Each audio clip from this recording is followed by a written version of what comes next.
Alright, so we are now going to look at something called the process control block, which is a bunch of memory locations which store specific information about the process. So we looked at process states, for instance, in the previous segment, and we saw that a process moves across different states. It goes from new to ready, ready to running. From running it may go to waiting, waiting back to ready. From running it may go to terminated, and so on. So there is a movement across states, right? So how does the operating system know that the process is currently in this state? I have to next put it in this state, for instance, that. Or how does the operating system know what are the memory addresses pertaining to this process?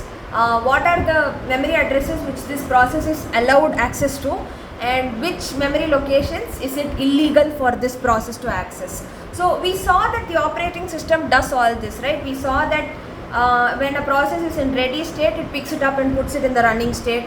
We saw that when the process tries to access a memory location which is not legal for it to access, the OS will deny access, the OS will throw an error or something. So how does the OS know all this information? It needs to know about the process in order to be able to do all of this, right? So this knowing comes from the process control block.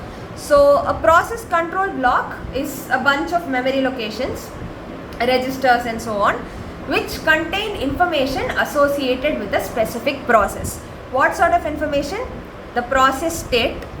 This obviously, like I said, you need to know what the current state of the process is in order to be able to take it to the next state. So if it is in waiting state, only if the OS knows that the process is in a waiting state, it will check what this process is waiting for. If it's an input output is waiting for, it will connect it to the appropriate input output department or whatever. So it needs to know which state the process is currently in.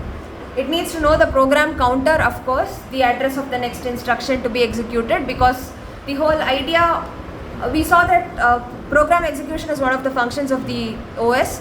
So if the OS does not know what the next instruction to be executed is, how is it going to guide the processor to perform said execution? So it needs to know the program counter. CPU registers, of course every process has a bunch of registers. They can be general purpose registers where you store the variables, the carry, the flag and all that, accumulator, index register, stack pointer, basically different types of registers. CPU scheduling related information. So again, these are all mostly meta information which we will not require when we are interacting with the process. So for example, if you are running a process, all you care about is that it should work and you should get the output. You don't really bother about whether this process is high priority or low priority, whether this requires more CPU or more input output. That as the end user, we don't care about all that. But for the CPU, for the operating system, those are also important factors to consider while doing the scheduling, right? So when one process is accessing the input output, you want to put another process on the CPU so that everything remains used and nobody is idle.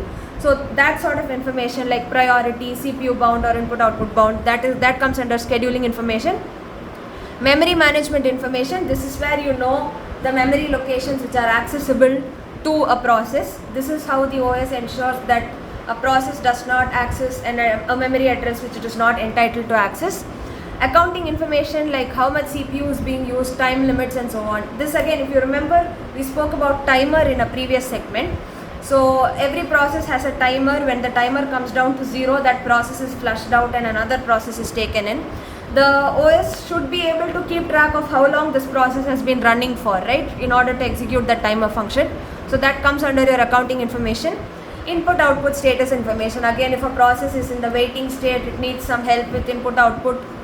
So all this, most of this what the PCB contains is metadata which we as end users might not really be bothered about, but the CPU, the processor or the OS needs to keep track of all this as well in order to be able to make the process run smoothly and in order to give us end users the output. So all that metadata about a process is stored in the process control block or PCB.